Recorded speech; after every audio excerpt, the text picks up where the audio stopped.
Hello, मी चित्रा आणि स्वागत करते तुमचं एका नवीन व्हिडिओमध्ये. तर आज आहे रक्षाबंधन आणि मला काय जायला भेटणार नव्हतं कारण घरी सगळे येणार होत्या बहिणी. आमच्या ह्यांना 1 नाही 2 नाही 3 नाही तर अख्ख्या 5 बहिणी आहेत. तर 5 बहिणी त्यांची मुलं वगैरे सगळेच येणार होते आज घरी. तसं मला स्वयंपाकाचं काही टेन्शन नव्हतं, पण म्हटलं घरात एवढी माणसं येणार आहेत आणि मी जाणार ते बरोबर वाटत नव्हतं. तसं तर गेल्या वर्षी पण माझा भाऊ आला होता इकडे, तो या वेळेला येऊन गेला, पण तो बघितलं तुम्ही गेल्या व्हिडिओमध्ये की काय सिच्युएशन झाली होती आणि तो परत गेला. तर आता मी ठरवलंय की मी स्वतः एक दिवस काढेन आणि मग त्याच्यासाठी मी जाणार आहे रक्षाबंधनला.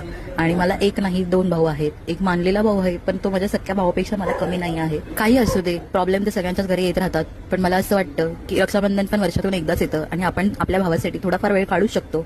जसं तो त्याच्या कामावरून मला घरी आलेला भेटायला, की मला वेळ नाहीये म्हणून तो स्वतः आला आणि मला म्हणाला की दीदी राखी आपण तुझ्या घरी बांधूया. तर मोठ्यांचं तर छान झालं रक्षाबंधन, पण लहानांचं पण खूप मजेशीर झालं. आवडीत पैसे घेऊन बसला होता आणि मस्तपैकी 20-20 रुपयाच्या नोट मला दाखवत होता.